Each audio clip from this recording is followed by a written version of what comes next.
Arizona, Colorado, Indiana, Michigan, New Jersey, Tennessee, and Virginia. Listen up. WynnBET is now live in all these states, and the excitement of Wynn Las Vegas has finally landed in online sports betting and casino play. From boosted parlays to live in-game offs on every major sport, WynnBET gives you the tools to win. Sign up today for your risk-free $1,000 sports bet. Download the WynnBET app now or visit wynnbet.com to start winning. You're listening to the Huddle Up Podcast with Chad Jensen and Zack Kelberman. Join Broncos Country's deep divers at milehighhuddle.com and sound off. And now it's time to drop some knowledge.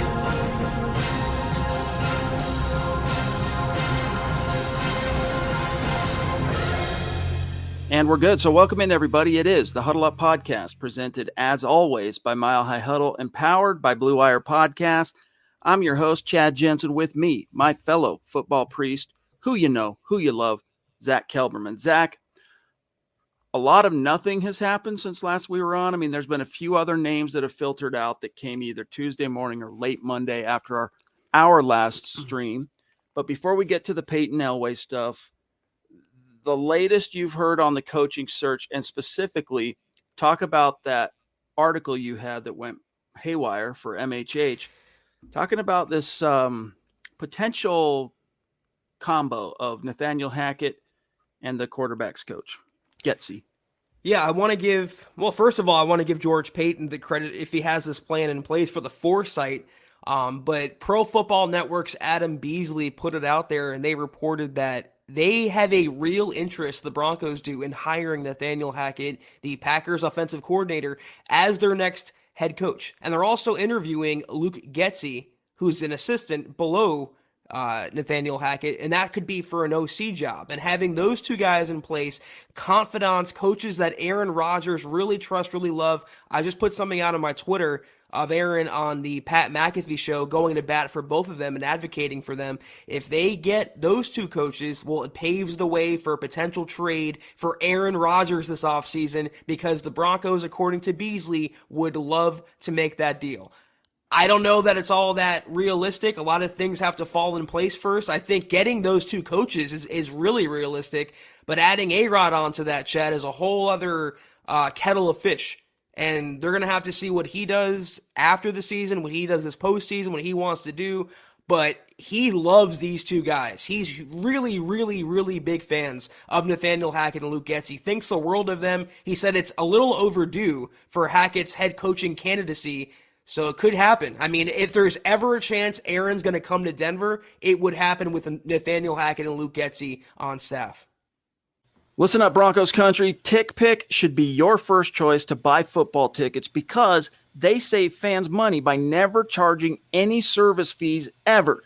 TickPick is the exclusive ticketing partner for the Huddle Up Podcast and the Blue Wire Network. Denver Broncos football is finally back, and there's no need to exhaust yourself searching all over the internet to find Broncos tickets anymore, because TickPick, that's TickPick, is the original no-fee ticket site and the only one you'll ever need as your go-to for all NFL tickets. TickPick got rid of all those awful service fees that the other ticket sites charge, which lets them guarantee the best prices on all of their NFL tickets. Don't believe it? If you can find better prices for the same seats on another ticket site, TickPick will give you 110% of the difference in the purchase price. That's right, guys. When we were searching for tickets for the MHH meet and greet for Week 3 at home, Broncos versus Jets, TickPick had us locked down. So visit tickpick.com/huddle today and use the promo code HUDDLE to save $10 on your first order of Broncos tickets.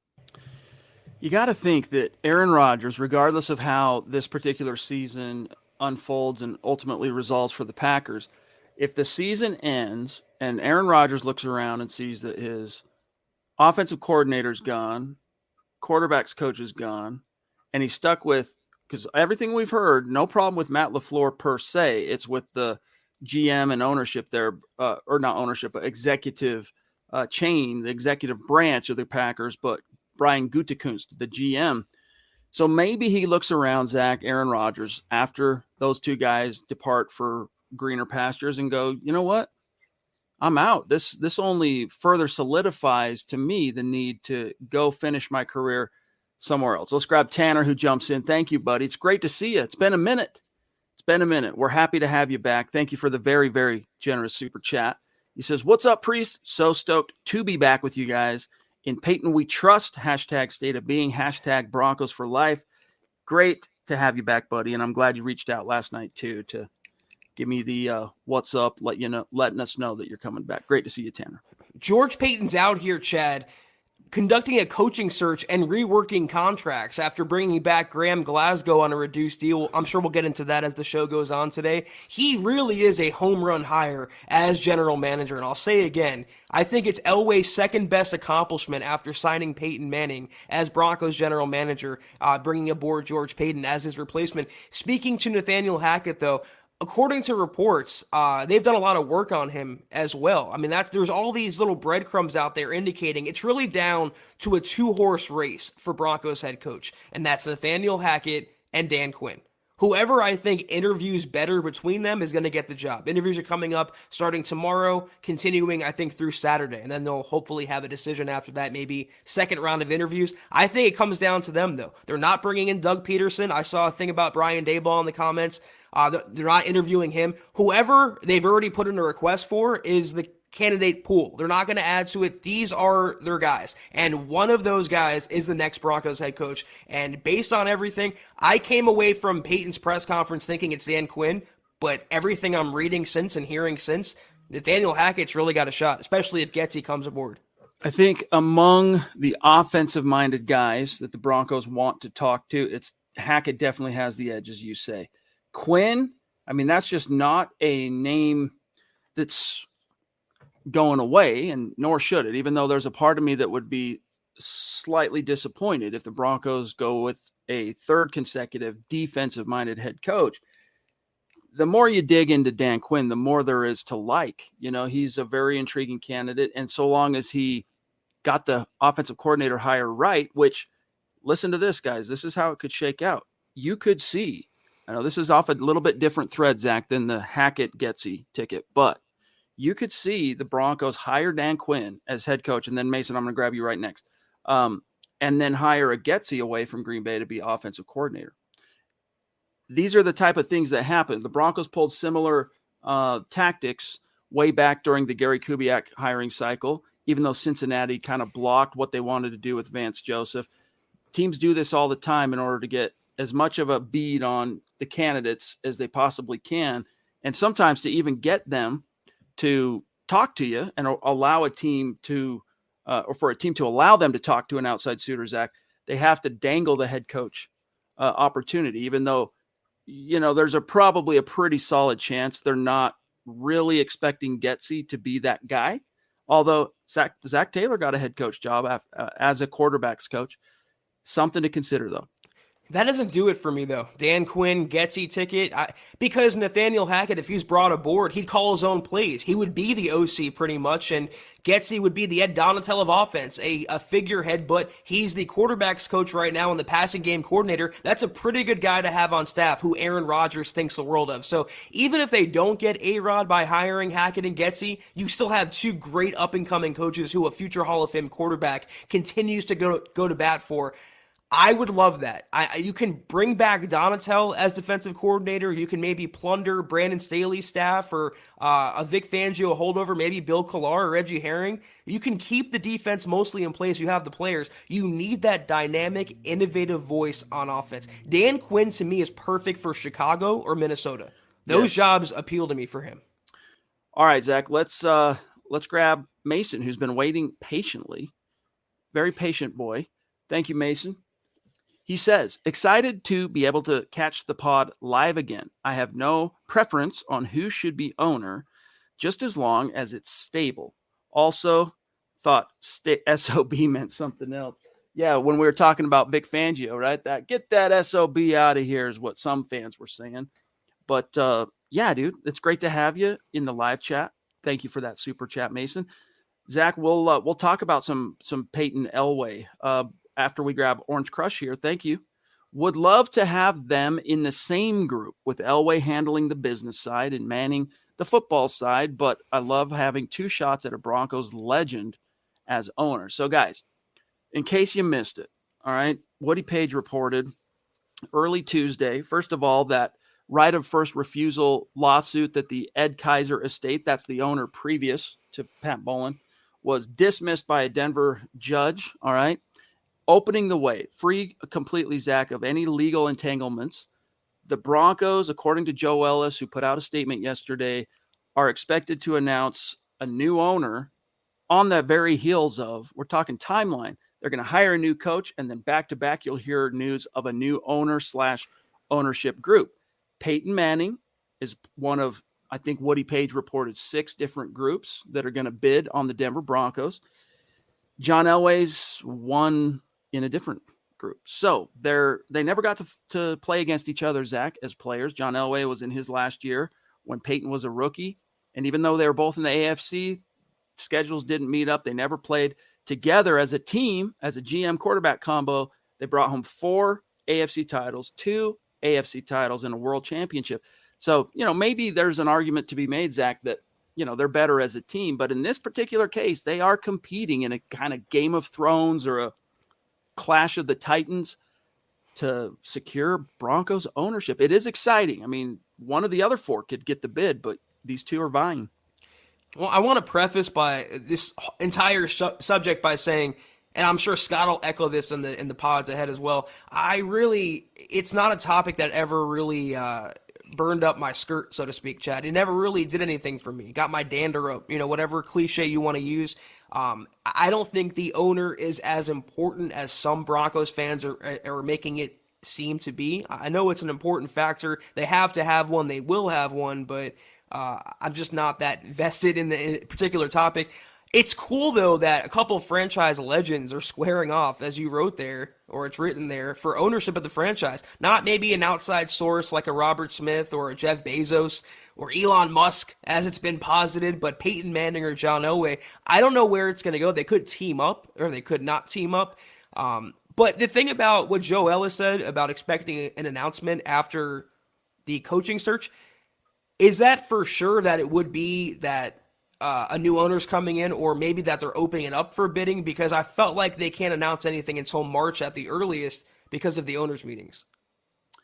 Yeah, some of that stuff, you start getting into the legalese of the NFL, and I leave that kind of stuff up to the Nicky Jabbalas of the world and the Jeff Legwalds, because like you, I mean, there's certain things we need to know, and the things that we absolutely need to know in order to be able to competently pass on the news and our insights to you guys, we know. But some of that minutia and whatnot, we got fish to fry. Bottom line is John Elway, Peyton Manning, Zach, are competing for a seat at the table to be the owner post Bowlen. Very interesting. Here's actually what Woody Page said. With the Bowlen-Kaiser lawsuit over, Broncos Joe Ellis will announce plan for a new ownership quickly. According to my sources, 6 candidates will bid. Peyton Manning and John Elway will be in 2 different groups. Another Colorado-based group is doing the research for the bid. So it's very interesting. The last valuation of the Denver Broncos, and yes, Rodney, in Peyton we trust, the last valuation, according to Forbes, Zach, this team is worth $3.75 billion. Now, the NFL, they prefer that a singular owner comes to the table. But there's not too many people out there, Zach, that can check the box of being a billionaire with enough billions in the bank to buy a team and also want to buy an NFL club. I mean, it's a rare club being an owner in the NFL, but still you kind of got to want to have that fire in your belly, even if it's not as a competitor. You got to want to pursue that as a business interest, because there's many untold profits to be made, but it's a whole can of worms, right? And not all billionaires want to open that can of the worms. They're cool with their billions they got, that they built ostensibly anyway on whatever empire got them those billions. They don't necessarily want to go buy an NFL team. The odds of a singular individuals that coming to the table with 3.75, we'll see what the bid ultimately ends at, $1 billion to buy the team is unlikely. Let's just put it that way. I mean, it's not completely outside the pale, or beyond the pale. That's why you're seeing ownership groups. Peyton Manning will throw in a little bit of scratch, John Elway. in their respective groups. But Zach, I can't imagine that either of those guys could come up with the 30% required to be the controlling owner within a group. All right. So if you own at least 30% of the stake, all right, in your ownership group, you can be viewed through NFL rules as the controlling owner. Think of that, 30% of $3.7 billion. I don't think either one of them, as wealthy as they are, have that much money. It's very much a liquid investment. And like you said, unless you're a billionaire in the stratosphere of Elon Musk or Jeff Bezos, that's going to take up a lot of your personal wealth. And they can't just make that a shiny investment like some owners can around the NFL. And most of these other owners, they bought the franchise looking back on it for pennies on the dollar. I think Jerry Jones bought the Cowboys for $78 million or something like that. And they're worth, I think they're the richest franchise in sports now. So it's going to be a very hefty sale for anyone to take on. And I just think Ellis's announcement could be something a little more toned down, like they're going to explore outside candidates or it's up for sale, not necessarily that something's completely imminent, but I could be wrong. Let's grab Cody W. in the house. Good to see you, buddy.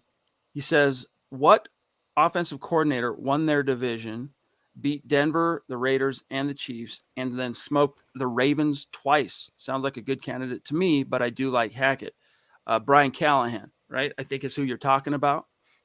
He's interesting. He's the last name to be added to that list of 10.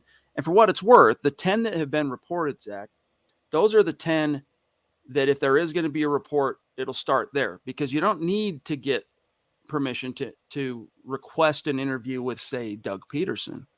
If the Broncos were interested in interviewing Jim Harbaugh, currently head coach of the Michigan Wolverines, you would expect somewhere along the lines, I don't know if they need permission to talk.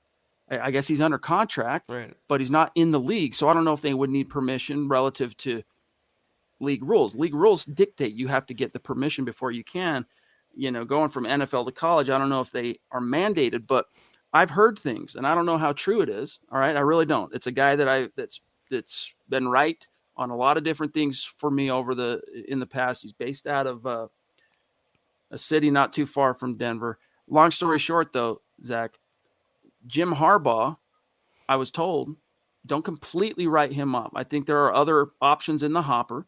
Eric Bieniemy is a guy that right when Vic Fangio got fired, all right, I was saying, I don't know. Everything I've heard, Zach, all the skeletons in the closet, potentially from his time as a player. When he was assistant head coach under John Embry, the CU Buffs, man, they were a complete crap show. I would be stunned. And he goes, nope, the Broncos are interested in him. Watch, you're going to hear a report. Boom, sure enough, then out comes Eric Bieniemy as an interview for the Broncos. But a lot of interesting rumors flying around. I think the two main candidates to focus on are Quinn and Hackett, but the Broncos are going to try and talk to them all. We'll see if it shakes out. Like, think about that. George Peyton said these initial interviews can take 5 to 7 hours, right? Times 10, you're talking more than 2 days of talking to guys. And that's if schedules line up perfectly, right? There's a chance they're not going to be able to get to everyone that they've actually officially requested interviews with. But I think it's Quinn, it's Hackett. Brian Callahan is interesting, but I think those two are at the top right now. I would take Kevin O'Connell over Brian Callahan. Maybe that's just me. I just think he's more intriguing. But me too. I feel like if the Broncos were interested, they would have made it known. They would have put in a request, or we would have heard some sort of report or rumor about Jim. We've heard nothing about Harbaugh. We've heard pretty much nothing about Doug Peterson, Leslie Frazier, Jim Caldwell. Some of these guys that were speculated never turned out to be anything, and they can't wait at this point. George Payton moved really, really quick to get rid of Vic Fangio and conduct his coaching search. He set up 8 interviews in like 24 hours. He wants his guy in the building. He's not going to wait any longer. So again, whoever's in the candidate pool is in that pool. They're not going to, I don't see adding anyone else into it. Jim Harbaugh. I just don't know feasibly how you could, Zach. I mean, you want to be doing interviews till the cows come home? Like, figure out, I think it's great that they're casting a wide net. Don't get me wrong, but I'm talking from a pragmatic, how are you going to get it done type perspective, unless a lot of these are going to be done via Zoom or telephone or whatever. I don't see it's just going to be hard, even with the 10 they have. Dave Glassman, appreciate you, my friend. It's a gentle, not so subtle, but gentle still reminder. Broncos book club, which I think we've missed the last 2 Saturdays, but we've had things cooking. We had a Bronco game on one of those days, and then I was out of town the other one. It'll return this weekend. Let not your heart be troubled. Shane Daniels And Zach, we're continuing to read, by the way, Slow Getting Up by Nate Jackson. Phenomenal book. What were you going to say? I want to just make a point, though, about the Bieniemy interview. There could be legitimate interest, but it could be a case where they want to scout a rival and maybe glean some information about how they operate. It's no skin off George Payton's teeth. He's already conducting a boatload of interviews. Eric Bieniemy, if he wows him, great. If not, he learns a little more about the Chiefs' inner workings. So that could be a case for people like Jonathan Gannon, Aaron Glenn, Gerard Mayo. He wants to learn about how some of these other teams operate. I wouldn't put all your hopes into one basket, except for Hackett or Quinn at this point. Of all the candidates, he's the guy I just don't get. Him and Aaron Glenn. Two kind of, even though from an age perspective, Aaron Glenn's got, a decade on Jonathan Gannon. From an experience perspective, they're pretty much equals in terms of year one as defensive coordinators. I don't understand either one of those, except for, as you say, Zach, either to hold maybe a different position with a modest kind of title upgrade in Denver for whoever the real head coach ends up being, or as some kind of, intelligence gathering operation to learn a little bit. But what do you need to glean about the Detroit Lions? What do you need to glean about how to bite kneecaps? Right. We're biting kneecaps over here. Real quick, we're going to grab Shane, but I just want to let everybody know on our goal in January to reach 250,000 stars on Facebook, we're at 32%. When we reach that goal, we're going to raffle off a Broncos jersey of the winner's choosing, and the only people in the running for that raffle are the great members of our community who have contributed to the goal. Here's the rankings on that, guys. Miguel at the top.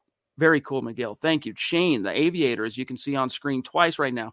Jacob Foster, Doug Raquel, Travis Weber, Andrew Baker, Jermaine Daughtry, Michael Ronquillo, Pete Middleton, and Joshua Mize round out the top 10, and some obviously familiar names just outside the top 10. Let's see what is on the aviator's mind. Shane says, I'm leaning towards Hackett for head coach, but I have a feeling Dan Quinn is the front runner.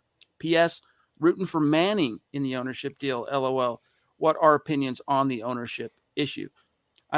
If you said, all right, gun to your head, Jensen, you want the ownership group under Peyton to win, you want the ownership group under Elway to win, it's easy to just say, oh, time to turn the page. We want new blood, Peyton Manning. But at the same time, I think if the Broncos were purchased by the group that John Elway is involved with, Zach, I don't think he would plan to be anything more than what he is right now, which is top of the mountain, 10,000-foot guy. You need me, call me.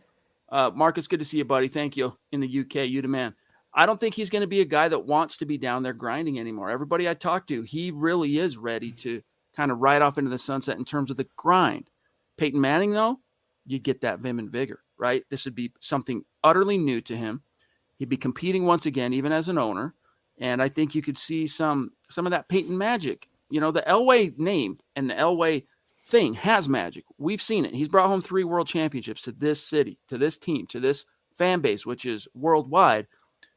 I don't want to dismiss that as if it's nothing, Zach. Like Elway has done nothing, even as a GM or an executive for this team, but it's kind of worn out its welcome, so to speak. So if I had to err on the side of either, man, I'm kind of torn on that. What's your answer? I'm taking Peyton Manning all day, and here's why. Even if Elway is not involved in day-to-day operations as the owner or part of the ownership group, he's still going to be that ominous figure looming over the franchise. And I think it's time now. He needs to, if he's going to be out of the picture, if he's relinquishing GM duties and day-to-day football operations, he needs to get out of the way completely. No half measures when it comes to Elway's exit. You want to go spend time with your grandkids, go spend time with them. Don't keep hovering around the organization. Otherwise, I don't think it can ever be anybody else's. I don't think it can ever be truly George Payton's franchise to operate within. When your coworker, let's say your peer or your equal, now becomes your owner, I don't think that's a great environment. So I'm Peyton Manning all day. Doug says, I would agree with Peyton and George Payton being Elway's best decisions. Death by Miles, he said, I saw an article that we're also going to interview Vance Joseph. Is there any truth to that? No. Dolphins are, but not Broncos. Yes, exactly. He's garnered exactly one interview request, to my knowledge, up to this point. So time of his life. Time of his life in that interview, let me tell you. Good to see you, David. Thank you, bro. He's all for Nathaniel Hackett. That's cool. Dwayne, appreciate that super chat, my friend. He says, Dan Quinn's offensive coordinator and offensive track record is rather impressive. Could be the best of both worlds? ? Outside of Kyle Shanahan, Right. what are you talking about, Right. dude? What are you talking about? Right. Kyle was there in 15, or was he in there? Was he there in 15? He was there in 16. Now I got to pull it up. I want to say he had Kyle for either 1 or 2 years in Atlanta. Scott knows, but let's see real quick, Zach. I'm pulling up Kyle Shanahan wiki. So he was Atlanta offensive coordinator the first 2 years that Quinn was there. After that, it's not like they fell off a complete cliff because you had Matt Ryan, but it was never even close to the same. And they had a lot of talent on that side of the ball for a stretch there before people started getting old. And Quinn just couldn't make hay. Zach. I was going to say, like, Kyle Shanahan was going to be great no matter who he was with or what coach picked him. And add on to that, you had Matt Ryan playing still in his prime with Julio Jones, and you had Devontae Freeman, I believe, back then. You had some really good players on that side of the ball. So I wouldn't lean on his OC track record as a means to hire Dan Quinn. If you're going to hire Dan Quinn, it means he's the best leader. He's going to get the most out of the defense, and he's going to be the mature guy to whip the Broncos into shape and focus on all sides of the ball and just be what George Peyton expressed in the press conference. But in terms of what he's done in the past, leaning on Kyle Shanahan's laurels, that's not a reason to hire Dan Quinn. Bryce, thank you for the super chat, my friend. And by the way, if you're a Superstar supporter on Facebook or a Super Chat Superstar, reach out to us on Twitter. Make sure we are connected. Give us a follow. Do one of these in our mentions so we know who you are, because if you are a Super Chat Superstar or Star supporter or subscriber, we will follow back, because we like to tag and thank and shout out our supporters after each and every stream. All right, so Bryce, if you're on Twitter, reach out to Zach and myself and do one of these. He says, my guy is Hackett. Does Bieniemy have a shot? Yeah, he has a shot. He has a shot. And where once I doubted the realism, Zach, of him being a viable option in Denver, no longer do I. But it's going to be interesting to see timing-wise on any of these guys. I mean, first of all, with a lot of them, you're vying with other teams who want to also interview while they're also locked in the playoffs and have fish to fry, right? That has to be their primary focus. So timeline-wise, a young coach, for example, that's getting his first opportunity to be a head coach, if one team offers him that gig and they hadn't quite yet had a chance to interview with the Broncos, they're not waiting, dude. They're taking that job just because it's life-changing money. There's only maybe 2 names on that list that I could see being picky and choosy if a team straight up offered it to him. Maybe 3. The 2 Cowboy coordinators, maybe Hackett. I don't think anyone else on that list, Zach, has enough juice to risk not accepting an offer. So there's a maybe Bieniemy. But there's no guarantee that the Broncos will be able to get in front of each and every one of these guys before someone else does. So it'll be interesting to see how it shakes out. Well, I'm just impressed that Peyton gave Bieniemy an interview, because that's something we were screaming for in 2019 with Vic, and they didn't give him a shot. So a couple thoughts about him. Could be a Rooney Rule situation. They have Aaron Glenn as well to fulfill that.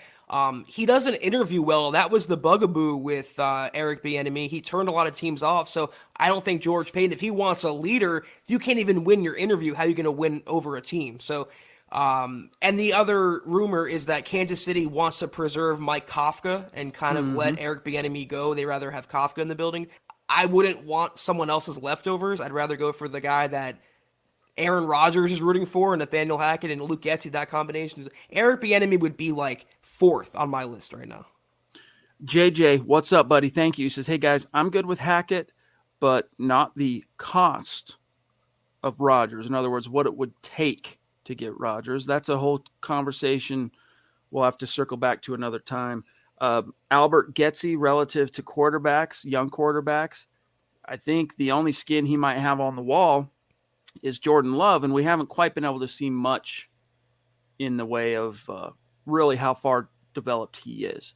But he's helped elevate Aaron Rodgers back into MVP status late in his career, and that's got to count for something. Rodney, I believe George Payton will kill the draft and free agency. Go Broncos. Let's hope so. I mean, he killed the draft last year. There were some free agent and trade moves that in hindsight, I don't think he was as obviously successful with his free agent moves, Zach, as he was in the draft.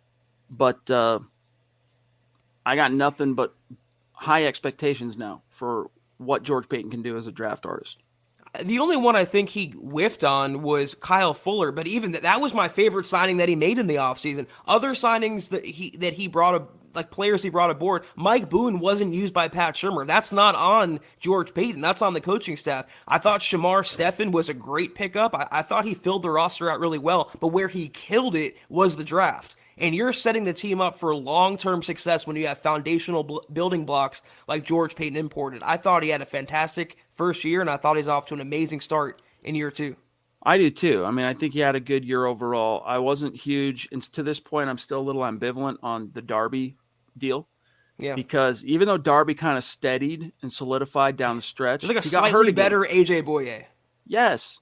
So he started hurt and he ended hurt, and they paid him some serious dollar bills. And I think the Teddy trade was a big reason why that season ultimately is going to go into the dustbin of history. It wasn't all on Teddy. That's not what I'm saying. I'm just saying that it colored the water, so to speak. It muddied the water is what I'm looking for in terms of should have had clarity at quarterback. Instead, it turned into this faux quarterback competition that I now, in hindsight, in retrospect, don't believe was a true 50-50 competition. Created weird expectations and juju in the fan base. And I think this team probably would have been better going out and just signing a similar caliber quarterback that was on the street to come be your insurance instead of this forced fake, we're going to have him compete thing when Vic Fangio was obviously desperate to save his job. I'm not putting Teddy Bridgewater on George Payton in the least. Vic Fangio and Pat Shurmur were forced on George Payton. His hands were tied. His coaching staff likely went to him and said, listen, this is the quarterback that we want. We don't like Drew Lock. We're not going to start him. Go get us Teddy Bridgewater. And Payton, being a rookie general manager, still learning on the job, he fulfilled that. He did his job to create a quarterback competition. It's not his fault the coaches bungled the quarterback competition. I would honestly give George Payton an A for year 1. I don't know. That might be something you and I disagree on, how much of whose fingerprints were ultimately on the Teddy Bridgewater trade. That's up for debate, but that's neither here nor there in this very moment. Some of his were, but I think ultimately that was more of a Vic Fangio call. For the reason that you mentioned, to save his own job, and Pat Shurmur as well. Thank you, Jacob. Good to see you, bro, in the chat. Really appreciate you. Michael Ronquillo says, Hackett is my pick for the Broncos. Seeing a lot of that from the community mavens, Zach. It's all about Hackett. Beto, good to see you, Beto. Guys, I know Rodgers is what fans want, but he's older. They would be mortgaging the future and would be right back here looking for another quarterback and head coach. Definitely the quarterback side, but, Tom Brady, Peyton Manning first, and then Tom Brady. I guess you could maybe credit old Vinny Testaverde for really pushing the envelope on the I want to play till I'm 90. Hit me right there.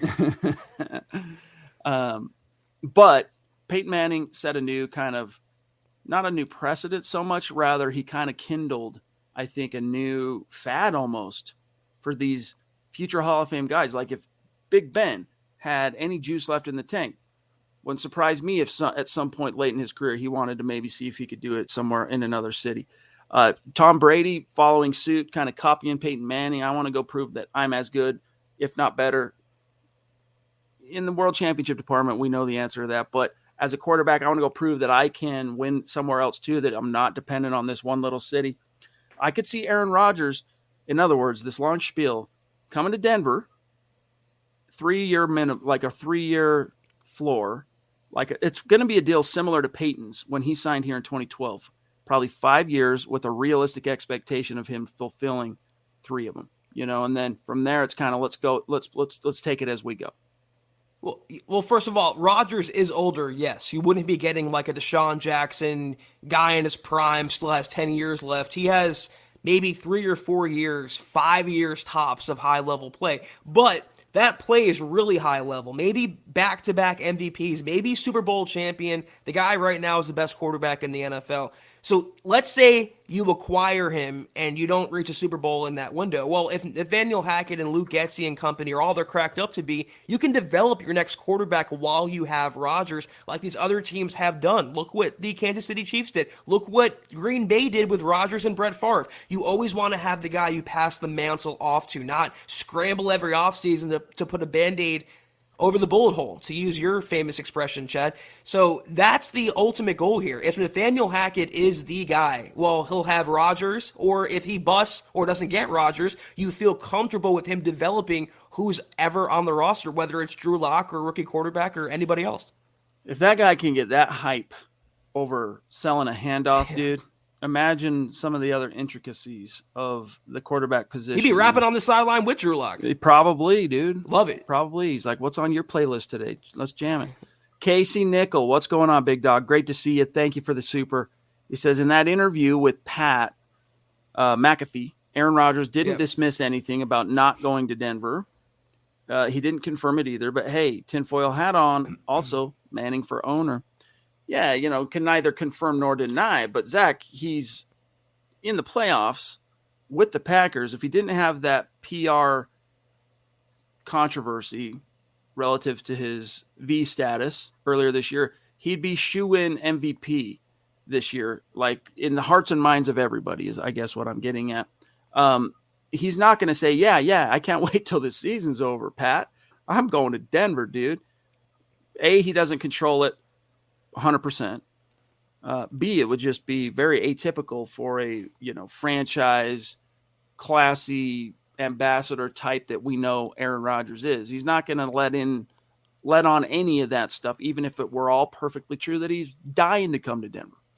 Well, Chad, he could have said, no, I'm happy in Green Bay. He could have just easily shot it down, but he didn't. He didn't do that. I'm going to have the story from Mile High Huddle after the podcast, and I was tweeting about it. When they asked him about the possibility of hiring Nathaniel Hackett and Getsy and importing him, he made a joke about his teammates' clothing line. He never once mentioned, no, I'm happy in Green Bay. No, he laughed even. So I'm right there with that tinfoil theory. I want to read a couple quotes, though, Rodgers had about Hackett. He said what he did in Jacksonville was pure magic. People forget what he did with Blake Bortles. He gets no credit for that. He said it's legendary. He had them within 1/4 of the Super Bowl. He's a great coach. I love spending time with him. He's a great teacher. He's incredible in front of the room. Here's Rodgers on Luke Getsy. Fantastic coach, really good teacher of the game. These are two guys that would be monumental, incomprehensible upgrades on Pat Shurmur. And getting either of them would be a boon for the Broncos. Getting both would be fantastic. Just getting that juice, man. Just getting a coach or two on that side of the ball that has some energy, man, some passion, let alone, hey, throw something modestly innovative out there on the grass. The God King himself, Mark Langley, a.k.a. Mark from Georgia. He's known by many monikers as legendary figures, often are, Zach, but top rope. There he is, Mark Langley. What's up, my guys? Go Dogs. Congrats on that, by the way. Go Broncos 2022. Great to see you, Mark. Hope the fam's doing well. Give our best to Penny. Mark, it literally leaves me speechless. When I see these generous showings of support, it's Mark Langley. So thank you so much. Hope you're having a great night, and appreciate you as always. And Michaela. And the Duchess as well. 2 Mount Rushmore Super Chat Superstar members of our community. We got the awesome opportunity to hang out with Michaela back in September. Next year, we'll get that same chance with Mark. In fact, I've had a lot of people reaching out, hey, you guys were going to do the draft, meet and greet at the draft in 2020 before the old pandemic hit. You going to do that again this year? Because, heading back and all that. We haven't ruled it out, but it depends on how for lack of a better term, the CV thing unfolds. If there are restrictions and stuff like that, might not make any sense. It might not make much sense for us to go down there and do that. But if it's kind of like it was in September, Zach, where is the draft this year? Is it Cleveland? Hold on, or was it in Cleveland? No, I don't want. Is it in Vegas? Because they didn't hold it in Vegas a couple of years ago. That's that. Okay. I want to make sure I'm not tripping. I think I'm right about that. They skipped. They changed it. Which it was dope. They had this setup where it was over water and the players were coming via boat. I wanted to see that up close. Yeah, it for is sure. Las Vegas. All right. I was like, Yeah, because when you questioned that, I was like, wait a minute, am I tripping? we're definitely going. So let's just hope the old pandemic slows down a little bit between now and then so that there aren't restrictions that would negate the whole point of us Right. doing a meet and greet. But the Duchess, Michaela, love you. Thank you so much. So generous. She says, I am torn between Hackett and Quinn. Experience versus young and exciting. I think I would go for Hackett because he is an offensive guy. And then, of course, Peyton Manning for owner. Agreed. Here's the thing, though. If I've done a lot more research on Quinn, I mean, I knew his bona fides, obviously, like his resume, right? But I've done a lot more research on Dan the coach, Dan the man, Dan the reputation, all that stuff. And there's a lot to like about Dan Quinn, dude. A lot to like about Dan Quinn. I mean, anytime you see a coach, this is like a little litmus test, Zach. When you see a coach holding forth in his press conference, whether it's a head coach or an assistant, and every time he gets a question, and because when let's just say you're watching a press conference from home on your phone, you don't know who's asking those questions. You hear a voice, question gets asked, the guy answers it, right? Well, Quinn always uses that person's name first and foremost. So if Zach's asking that question, he's going to go, Zach, you know what? Let me tell you, blah, blah, blah, blah. And there's what's a good one? It's endearing. It is endearing, but it's also a human communication tell. It often tells that this person that does that is a conscientious person, leader, a person that cares about how other people feel, again, conscientious, and relative to how that fits into a tapestry of leadership, command, because a leader can't just be someone that says, follow me or else, right? A leader has to inspire someone to follow him. And Dan Quinn is that type of guy. He is that type of guy where he knows everyone's name in the building, probably knows what their kids, where they're going to school, wife's names, things like that. So he's a very interesting guy, but I still worry that if they go Dan Quinn, they're letting the NFL pass him by once again. I'm not going to lie. After I knew he was a great coach in Seattle, but I kind of chalked that up to the talent he had around him.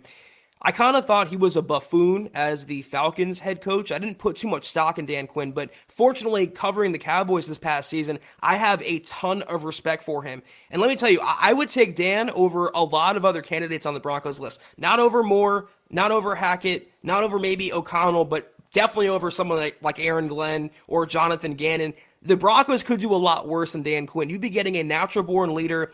Everyone buys into his system. If you ever watch a Cowboys game, he's up in the press box, which I'm not crazy about, but he has the hat backward. He's always standing up. He's always like a kid out there. That you want that energy. It's infectious. When he was the interim head coach this season, led the Cowboys to a victory over the Saints in a primetime game, he was standing outside the locker room, personally greeting and congratulating every single player. Didn't matter if it was Dak Prescott or the punter. That is a leader. That's the opposite of what Vic Fangio was. It's not my number one preference, but I can certainly get behind a Dan Quinn hire. That childlike enthusiasm and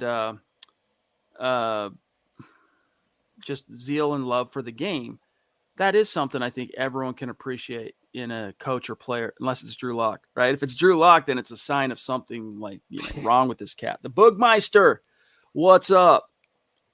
He says, what's up, guys? Haven't been on a live for a bit. I know we'll get the right head coach and OC this time around. By the way, George Peyton guaranteed it. So, but I hope we don't step back on the defensive side. And that's something that Peyton addressed head on. He's like, look, we want to obviously, resurrect our offense from 6 feet under, but we also don't want to take a step back defensively. And I think his ace in the hole on that front is his just in case, his security, his insurance policy is holding on to Ed Donatel till they ultimately resolve who's going to be the head coach. Because if I'm Nathaniel Hackett, who knows? Maybe I'm predisposed to a certain name out there, but a lot of those names that I may have come in contact with that would be great for a defensive coordinator probably are defensive coordinators somewhere in the league.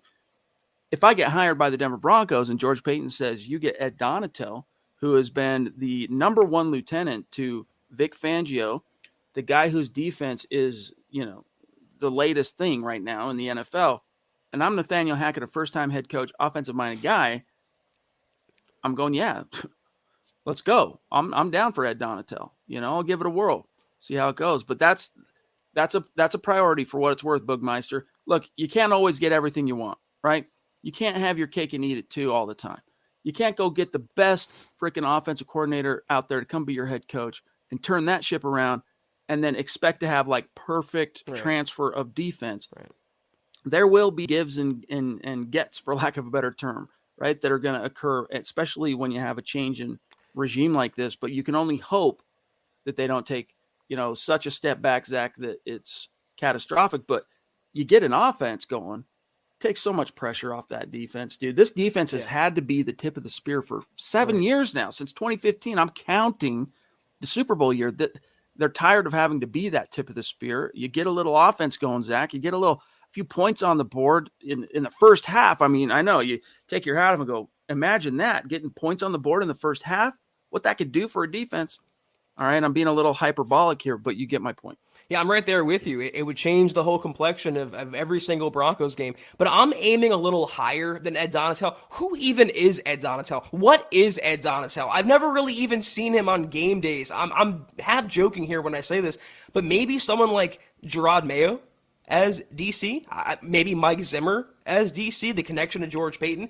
Ed Donatel to me is a plan C, but I'm right there with you. The defensive personnel and the scheme that they've already instilled, they can maintain or retain Bill Collar, Reggie Herring to have some sort of continuity from the Fangio era. To me, though, it's more important to get that offensive coaching hiring down, because that's the rawer unit. That's the clay that you want to mold, and you need the right guy to mold that clay. You can argue that Dan Quinn wouldn't be the right guy, and someone like Hackett would. Rodney Garcia, what's up, buddy? Thank you. He says, let's just hope what Joe Ellis said. Broncos fans will be inspired to return back to the stadium and to support to Broncos country. Yes, indeed. David says, who are the other groups besides Elway and Manning? Well, don't know. I haven't heard any intel on that front. Probably won't know until the bid itself gets a little bit closer. Travis Weber, good evening, Chad and Zach. Good to see you, by the way, big dog.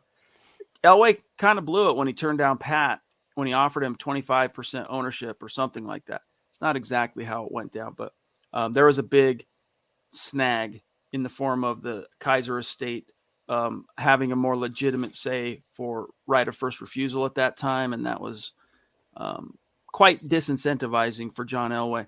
I don't know if Elway or Manning will come up with the capital. It also is kind of sad that fans have gone from the team, from Team Teddy, Team Lock to now Elway versus Manning. It's just the way it's going to go. But imagine this. You talk about like big egos, right, Zach, and like how ego can make one petty if one allows it. Could Peyton Manning countenance being confused with the GM? Peyton? Scott brings this up. It's a good point. Who are you talking about? You talking about George? So then you're going to have to go from George, start calling him George and Manning, right, to make sure everyone knows who they're talking about. I'm taking this to the absolute logical extreme here, but something to ponder. I'm going George Patton, like his name is spelled out. I'm going to jump over that hurdle while I can. I would like it to happen. In terms of the other ownership groups, the only thing we've really heard other than a Bolin or Elway or Manning was Robert Smith, the Denver billionaire. Mm-hmm. We don't know how much interested he still is, but I guess that will be revealed in the weeks ahead. All right, let's see where we're at. We're at 49 minutes. We got to start winding her down here. Claude jumping in. Great to see you, big dog. He says, time to get this glorious ship back on track. Yes, indeed. And that's why, again, I love that George Peyton guaranteed this will be the right move. And so far, what you've seen from him and the comprehensive net with which he's cast to try and ensnare as many possible candidates as possible leads me to believe he could be freaking right, dude. He might get this. He might actually be the guy to finally get this right for the Denver Broncos. And I just love, this is the third time I've said it now on a podcast, I love a leader who's willing to take that level of expectation and onus and pressure and put it on himself like that. It's just, to me, it resonates. Phil, Bronco Nation, faux pas there, big dog, but we're not here, we're not going to be hooty snooty about Bronco Nation. People go crazy over that, though. Bronco country. On social media, it's a big deal. It is. It gets a little redundant. But in Tucson, like Michael Ronquillo, wondering what your opinion is on D.E. Kongbo. Seems like a good backup BFL MHH. I got you, Chad. The Broncos signed, I think it's Jonathan Kongbo, to a future deal. I have the story about the futures contract. They signed 7 players yesterday. They signed another one today. I'm going to have the write-up for the website coming out tonight or tomorrow. But what I know about him offhand, I can't say I'm the biggest Jonathan Kongbo fan, Chad, but he's a 2-time, I think, CFL champion in the Canadian Football League. So a developmental prospect to keep in mind as they go forward. Still, obviously, super early in the process, but he will be on the 90-man off-season roster. We know that. So Kongbo is, let's see, where'd he go to school? Tennessee.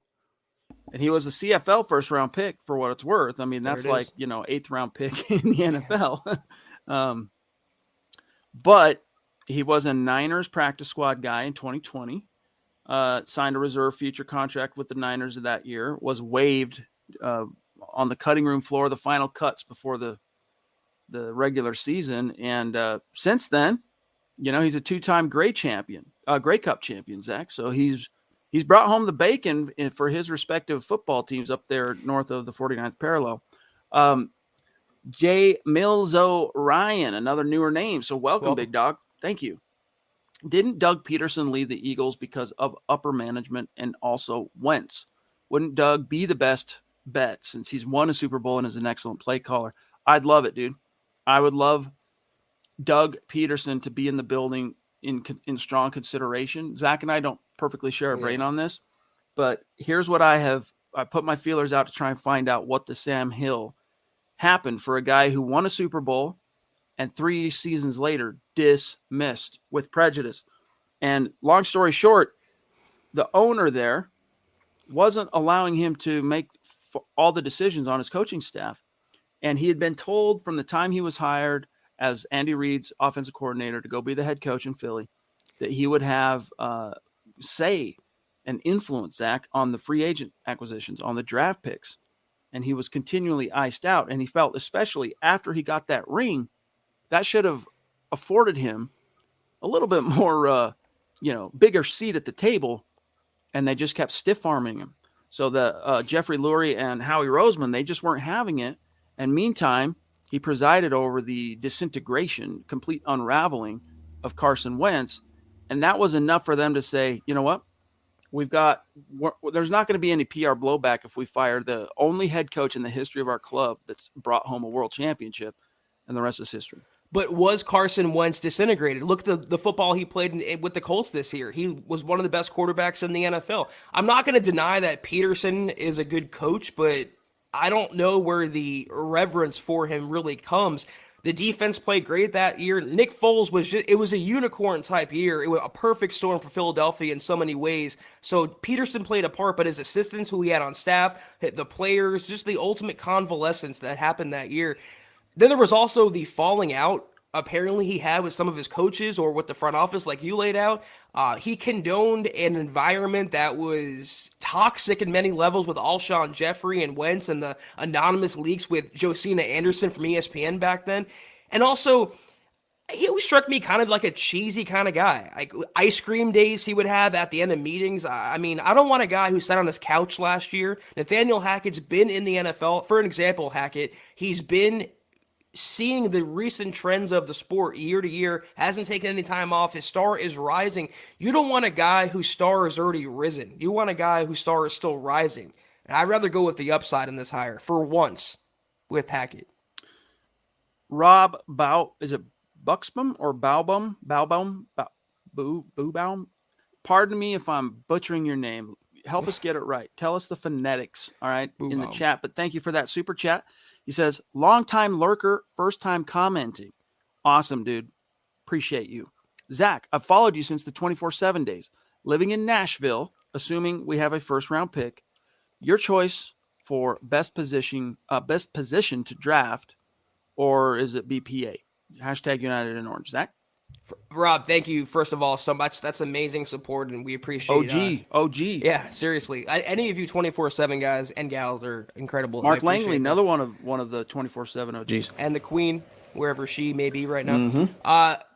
We have I never advocate drafting for need. So regardless, BPA is the way you want to go. Whether it's a quarterback, right tackle, edge rusher, inside linebacker, what have you, whoever is the highest, the best player on your board at that given time has to be the selection. I'm going to say, though, you can't neglect right tackle. I know edge rusher right now is the popular mock to the Broncos, considering Chubb and Malik Reed, Cooper, and the uncertainty there. But when's the last time the Broncos invested serious draft capital in a right tackle? It's been years, and they can't. I mean, you're having to think about it, which is a problem in itself. Maybe Orlando Franklin as a second-round pick back in 2011.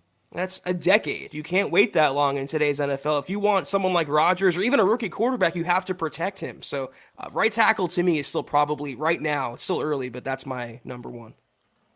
And, we don't need to go too far down this rabbit hole, but BPA versus need, it's always errs on the side of need. It's just the way it goes, guys. They take the best player available at the positions that they need. If you've got Steve Young and Joe Montana on your quarterback depth chart, right? And I'm going to botch this. And freaking, Andrew Luck falls into your lap on the draft board. You're not taking Andrew Luck. Travis Weber. My question, though, is there a rift between Elway and Manning as to why they are in separate groups to becoming possible owners? Rift? No. Personal interest? They just both have their own interest here. They're not, once the contracts end, dude, like they're friends, they're pals and all that stuff, right? But like, I've got my interests, I've got my objectives and goals I want to pursue. Maybe you've got yours. They're probably just, rubbing shoulders, Zach, with different billionaire clubs. But no, I definitely wouldn't read into that as there being some kind of rift or anything. This is just, hey, we both got a shot here to potentially win ownership of the Denver Broncos. May the best man win. Yeah, and I think, like, to your point, I agree 100%. It's not personal, it's business. And I think that's what it comes down to for Elway and Peyton. Yes. Mike, good to see you, my friend. He says, I don't care who the owner is. I just want whatever it takes to get back to winning football. Hashtag MHH, Denver Broncos for life. We feel you, big dog. We really do. Jeremy Kusich. What's up, buddy? He says, I listened to Dan Quinn for the first time last night. He is very engaging and clearly loves thinking about and talking about ball. Very interesting guy. Yeah, he is. The more you go down the rabbit hole of Dan Quinn, thank you, Jacob. Man, you're going crazy on the stars. We love it, dude. Keeping the lights on. The more you dig into Dan Quinn, the man, the coach, the more you like Dan Quinn. It's just going to happen for you, all right? Even you go right now. Let's say you've never watched a Dan Quinn presser. Go watch one. Your opinion right now of Dan Quinn, whatever it might be, will be augmented by that, all right? Things didn't end well for him in Atlanta, and he's got to answer for that on his next, go around. He's got to prove that he understands and recognizes how he squandered the later prime years of a franchise quarterback, and how come he couldn't fix that offense after Kyle Shanahan left. Like, that's what he has to, and there's other things about his coaching resume in Atlanta that fans like Scott, who grew up rooting for the Atlanta Falcons, drove them crazy.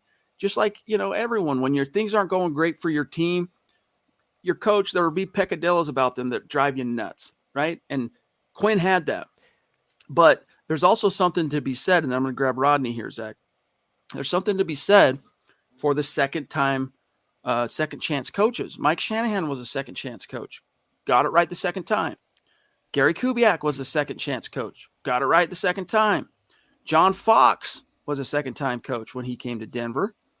Almost got it right the second time, but he at least duplicated, what he did in Carolina, but in a more microwave time frame, right? It took him, well, I can't remember now off the top of my head how far into his Carolina career he was when he led him to that Super Bowl in 2003, but I digress. My point being, you can't dismiss that experience. People learn more from the failure than they do from the success.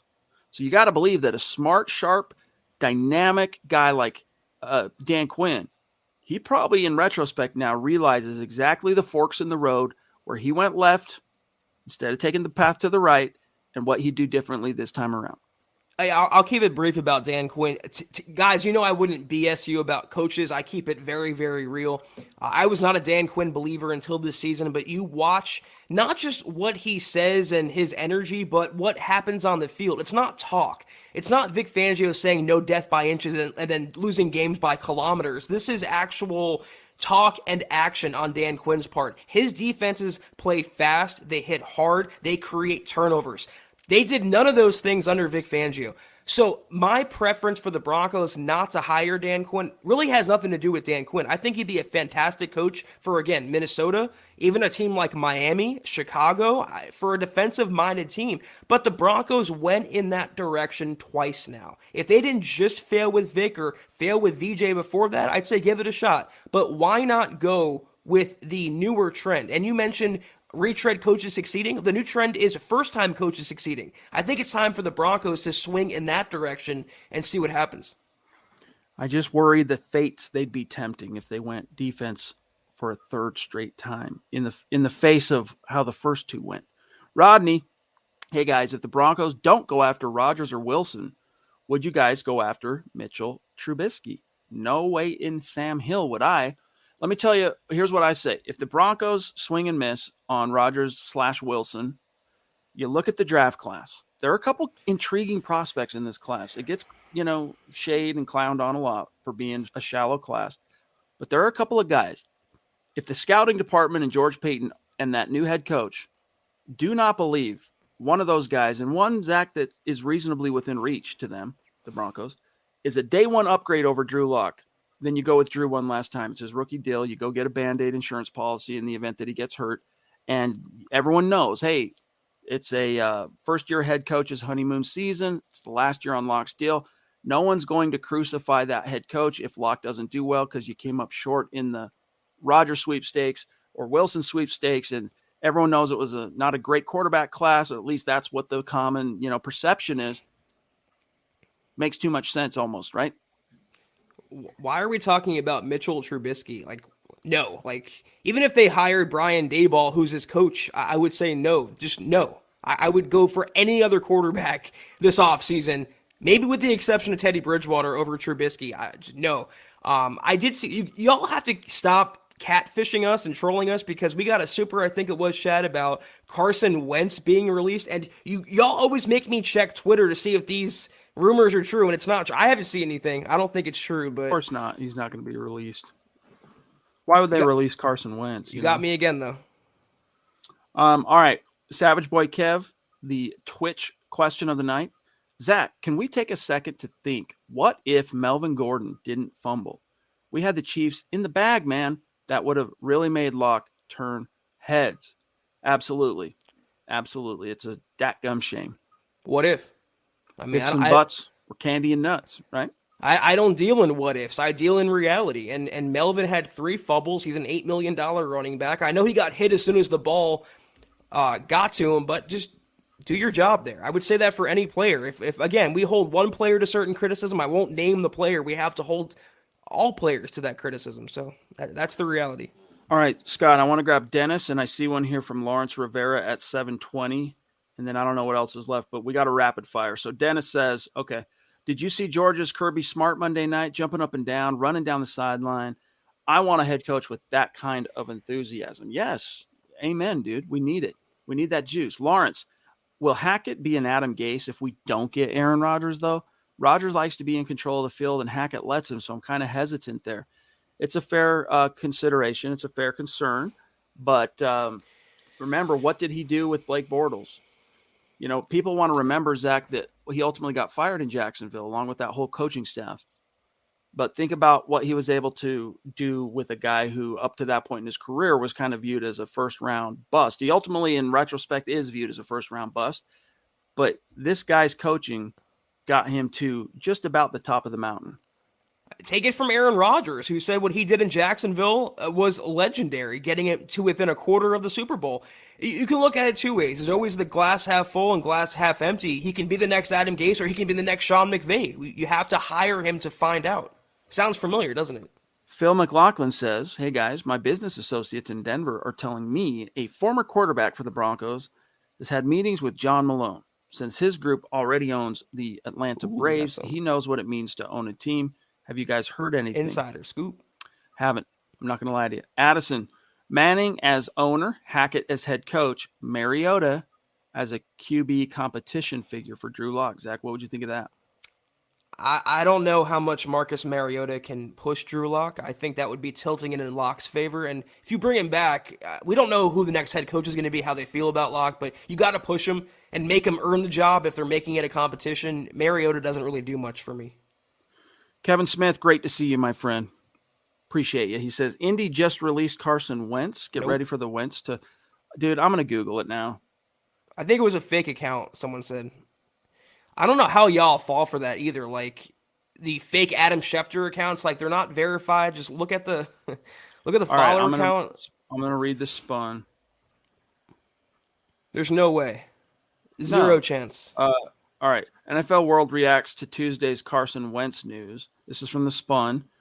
The Indianapolis Colts went all in on Carson Wentz last offseason, trading away a second and first rounder. That said, he's not guaranteed the starting job. When asked if Wentz would be the team's starter in 22, Frank Reich said, we loved the team we had this year. We knew everyone was brought in this year. We expected to play winning football. Next year's roster will be next year's roster. I don't want to open it up about one player and then start talking about all of them. So because he didn't confirm 100% Carson's our guy next year, he's released. Yeah, it's not real, guys. I liked you better as Silent Bob, Kevin Smith. But you know what? Seriously, Kevin, you the man, dude. You the man.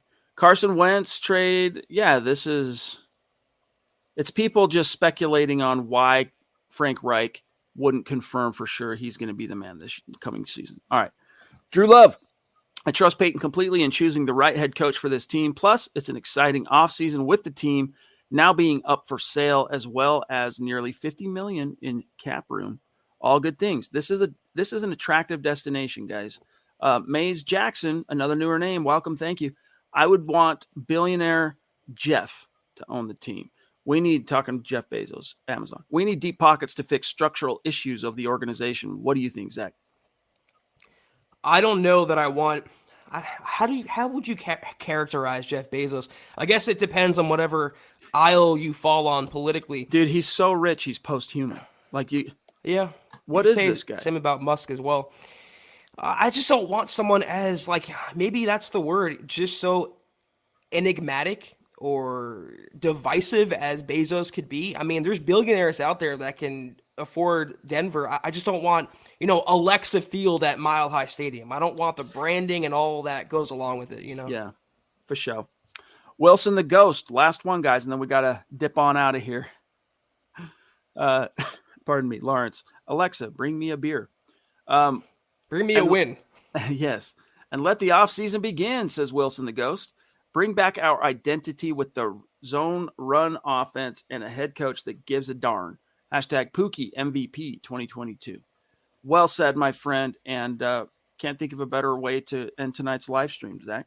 You know what's so exciting, though? I mean, learning under Matt LaFleur and, with Aaron Rodgers, but what Getsy and Hackett have been a part of doing in Green Bay, if they can turn Alan Lazard and Valdez-Scantling into starting caliber receivers, can you imagine what they can do with Jerry Jeudy, Cortland Sutton, Noah Fant? That's what excites me, is what they can get out of the players that they have on the roster. By the way, real quick, we're going to grab Nathan. Shout out to Rodney Garcia. Thank you for everything tonight, big dog. You've been a stud. Nathan says, does it matter the order in which the team is sold and when the coach is hired? Doesn't matter per se. I don't think so. Coach is coming first, though. But from a feasible timeline perspective, there's a lot of red tape to hop through. And we talk about billions of dollars changing hands and fitting that with NFL rules and stuff. I just see that being a more sticky process, Zach, that'll take more time. I think the soonest that's going to happen, the ownership, is March. The head coach could happen a week from now or less even. So. All right, guys, we got to go. We ran long. Zach, if you want to sign us out, I'll bring up Facebook. Yes, sir. That was the Huddle Up Podcast, guys. We appreciate tuning in with us on this Wednesday as we went over the Peyton versus Elway. The fans going to get the hashtags ready now for this battle, Chad. Be sure to follow us on Twitter at Huddle Up Pod. In the meantime, until we see you guys next time, which is tomorrow, follow the main account on Twitter at Mile High Huddle. Actually go to huddleuppod.com and get yourself a hoodie, get yourself a football priest hat. A lot of cool stuff at huddleuppod.com. And if you haven't, if you want to support the brand even more, go to facebook.com/Mile High Huddle. Hit that big blue button. Like I said, become a supporter, $5 a month. You get instant access to Kelberman's Corner, Broncos Book Club, which we talked about, and Trickle Zone each and every week. And if you haven't, facebook.com/Mile High Huddle Pod.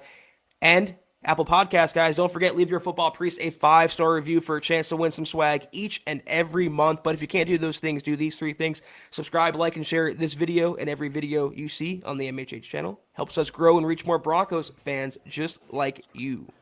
I hate to be the bearer of bad news here, but the Facebook back end that allows us to see all the names that contributed to tonight's show, it's being weird and stingy. It's not showing it. So we might have to make that up to you guys. Dang it. So we'll make that up to you. As Zach said, subscribe, like, share. Those organic ways that you can support what we do, guys, they're worth their weight in gold. So if you like what you saw, even if you disagree with us on certain points or even all the points, do you respect the effort? Share it out there. Be sure to like the video, and we'll see you tomorrow night. It's going to be a great show. And get yourself a Manscaped. Promo code MHH, don't forget. 20% off plus free shipping, baby. That's right. Take care, guys, and as always, go Broncos. You've been listening to the Huddle Up Podcast. Join Broncos Country's deep divers at milehighhuddle.com to keep the conversation going.